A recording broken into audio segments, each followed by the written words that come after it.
আসসালামু আলাইকুম প্রিয় শিক্ষার্থীরা, আমাদের বোর্ড চ্যালেঞ্জ রেজাল্ট প্রকাশের তারিখ কিন্তু অলরেডি অ্যানাউন্স হয়ে গেছে। তোমরা অলরেডি সবাই জানো, আমি সবাইকে জানিয়ে দিয়েছি যে শিক্ষা বোর্ড থেকে জানানো হয়েছে 11 জুন আমাদের এসএসসি 24 বোর্ড চ্যালেঞ্জ রেজাল্ট প্রকাশ পাবে এবং এই রেজাল্টের উপর বাংলাদেশের কয়েক লক্ষ শিক্ষার্থীর টার্গেট। অনেকে ফেল করে আবেদন করেছে, অনেকে জিপিএটাকে বাড়ানোর জন্য আবেদন করেছে, অনেকে টোটাল নাম্বারটাকে বাড়ানোর জন্য আবেদন করেছে। প্রত্যেকটা শিক্ষার্থী উৎসুক তাদের বোর্ড চ্যালেঞ্জের রেজাল্ট পরিবর্তন হয় কিনা। আমি উৎসুক, আমি চাই যেন সবারই রেজাল্ট পরিবর্তন হয়। যেহেতু রেজাল্ট প্রকাশের তারিখটা অ্যানাউন্স হয়ে গেছে, সেক্ষেত্রে প্রত্যেকটা শিক্ষার্থীর জেনে রাখা উচিত যে এই বোর্ড চ্যালেঞ্জের রেজাল্টটা যখন প্রকাশ পাবে, এই রেজাল্টটা আমি কিভাবে দেখব।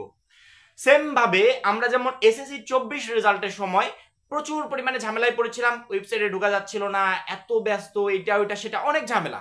ঠিক আছে, সেম ভাবে বোর্ড চ্যালেঞ্জ রেজাল্ট প্রকাশের দিনে ওই ঝামেলা হবে। কারণ কি, বোর্ড চ্যালেঞ্জও কয়েক লক্ষ শিক্ষার্থী করেছে, সবাই যখন একই সাথে চেক করতে যাবে তখন কিন্তু ঝামেলা হবে।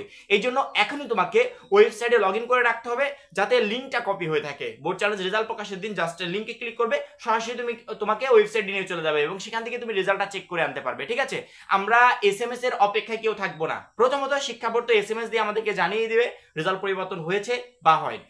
যদি হয় তারপরে এসএমএস আসবে, যদি না হয় তারপরে এসএমএস আসবে। কিন্তু কোনো কারণে আমার সিমটা হারিয়ে গেল, মোবাইল ফোনটা বন্ধ ছিল, মেসেজটা ডিলিট হয়ে গেল, নেটওয়ার্ক ছিল না, অনেক ধরনের ঝামেলার কারণে আমার মোবাইলে এসএমএস নাও আসতে পারে।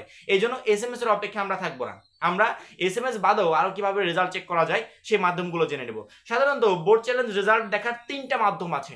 প্রথম মাধ্যম এসএমএস এর মাধ্যমে, দ্বিতীয় মাধ্যম ওয়েবসাইটের মাধ্যমে, 3 নম্বর মাধ্যম শিক্ষা বোর্ড। প্রত্যেকটা শিক্ষা বোর্ড একটা লিস্ট প্রকাশ করবে, সেই লিস্টে যত শিক্ষার্থীর রেজাল্ট পরিবর্তন হয়েছে প্রত্যেকেরই নাম দেওয়া থাকবে। ওইখান থেকে সহজে আমি আমার নামটা খুঁজে বের করতে পারবো। প্রথম মাধ্যম এসএমএস এর মাধ্যমে। তোমরা যখন বোর্ড চ্যালেঞ্জের জন্য আবেদন করেছিলে তখন তোমাদের মোবাইলেও কিন্তু এরকম একটা এসএমএস আসছিল যে তোমার টাকাটা পেমেন্ট হয়েছে। ঠিক আছে, সেম কোয়ালিটির ভাবে এই এসএমএস এর নিচে আরেকটা এসএমএস আসবে যেদিন রেজাল্টটা প্রকাশ পাবে, এই নাম্বারেই আসবে এবং এরকম ভাবে একটা এসএমএস দিয়ে তোমাকে জানিয়ে দেওয়া হবে যে তোমার রেজাল্ট পরিবর্তন হয়েছে বা হয়নি। এখন 2 নাম্বার মাধ্যম হচ্ছে ওয়েবসাইটের মাধ্যমে। তুমি তোমার মোবাইল অপশন থেকে গুগল বা গুগল ক্রোম নামে যে অ্যাপসটা আছে এটাতে সিলেক্ট করবে। সিলেক্ট করার পর এখানে এসে সার্চ দিবে Dhaka education board. Dhaka education board লিখে সার্চ দিলে এই যে ঢাকা এডুকেশন বোর্ডের যে ওয়েবসাইটটা আছে না, এইটার উপর জাস্ট ক্লিক করবে।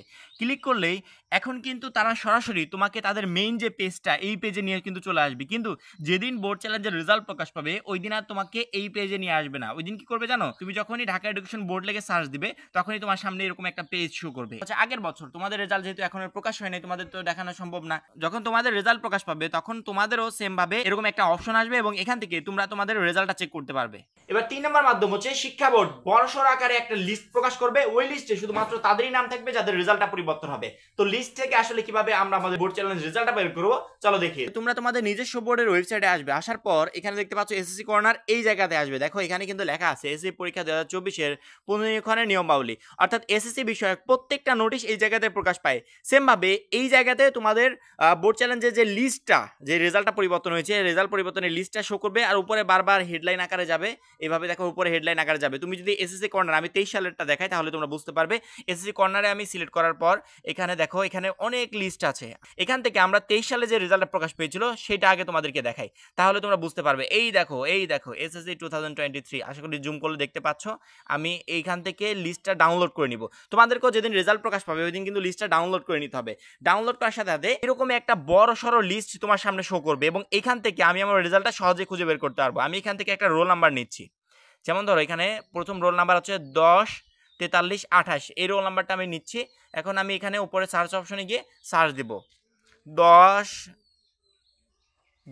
43 28। আমি এটা লিখে সার্চ দিচ্ছি। সার্চ দেওয়ার সাথে দেখো ওই যে নিচে দেখো সবুজ কালার ভেসে উঠছে। কিন্তু এইভাবে তুমি তোমার রোল দিয়ে সহজেই তুমি এত বড় লিস্ট থেকে রেজাল্টটা সার্চ দিতে পারবে এবং এরকম একটা লিস্ট প্রত্যেকটা এডুকেশন বোর্ড তাদের নিজস্ব বোর্ডের ওয়েবসাইটে প্রকাশ করবে। তুমি তোমার নিজস্ব বোর্ডের ওয়েবসাইটে ঢুকে এখান থেকে লিস্টটা ডাউনলোড করে এখান থেকে সহজে রেজাল্টটা চেক করে নিতে পারবে। আশা করি প্রত্যেকটা শিক্ষার্থী বুঝতে পেরেছো। এই 3 মাধ্যমে আমি আমার বোর্ড চ্যালেঞ্জের রেজাল্টটা চেক করতে পারবো। Easy process. এই জন্য এসএমএস যদি না আসে আমরা এসএমএস এর অপেক্ষা কেউ থাকবো না। আমাদের আরো অনেক মাধ্যম আছে যে মাধ্যমগুলোর মাধ্যমে আমরা রেজাল্টটা চেক করতে পারবো।